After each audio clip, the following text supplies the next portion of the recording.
Hey all, welcome to this episode of A Good Problem to Have. I'm your host, Tyler Olson. I'm not going to keep you here long, because while I do believe that what I want to share with you is impactful, it's not overly complex or detailed.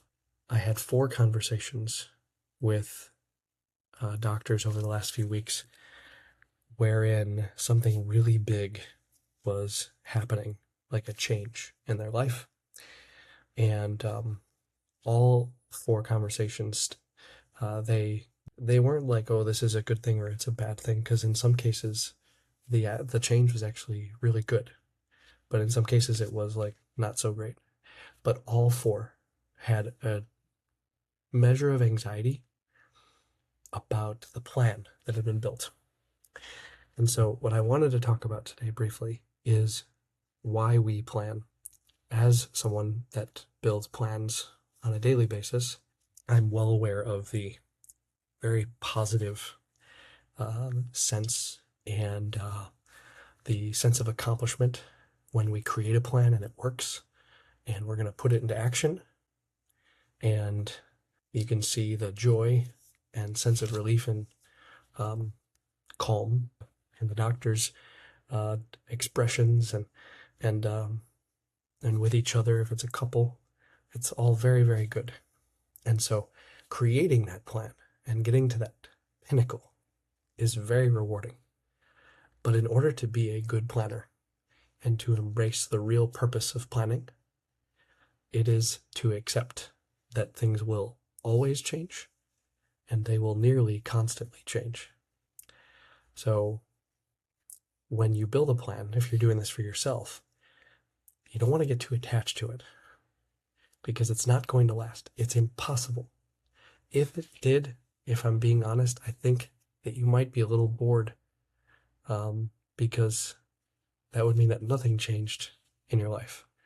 And change can be hard, but it's also very, it can be good. It can be an opportunity to grow, an opportunity to learn things that we didn't know before, or learn something from a different perspective.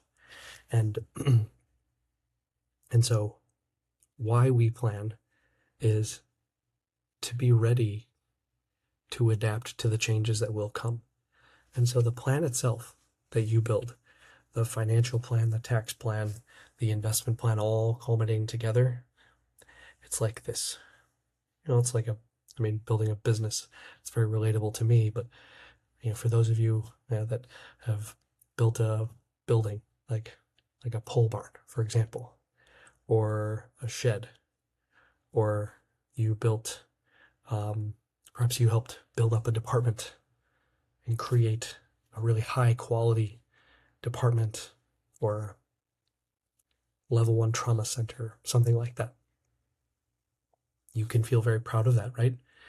But it's always, things around it are always changing. And so in order to keep it good, you have to remake it, adjust it. And that's the same thing with our financial plans. So we can make the best plans possible, feel really great about all the things that we've done and accomplished, but then we have to be ready any day to be like, oh, it's time to redo it. And it is a bit of an odd mix of feelings and priority, because you want to feel good about what you did, but then all of a sudden you're like, well, time to throw that in the trash because it's not of any use anymore. So as you embrace financial planning for yourself in your own life, and this is whether or not you hire a planner, even if you hire a planner, you need to be a planner too. It needs to be your plan.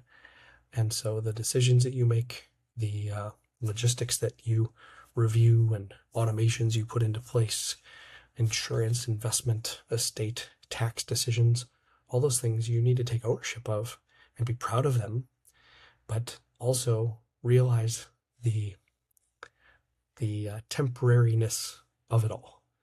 And if you do, then when those changes come, you'll be prepared. You won't be perhaps you won't be as disappointed. And maybe I'm overblowing this. Maybe some people don't feel this way at all. But the 4 people that I spoke with the past few weeks, it was a little bit hard for them because they're like, we built such a good plan, but now everything's different. Now I have to do it over again. I'm like, yep, but that's life, right? So try to develop that sort of disposition so that you can manage your own expectations, and then you're better prepared to make good decisions for the next round of changes, whatever those are. Thanks for listening. We'll talk next week.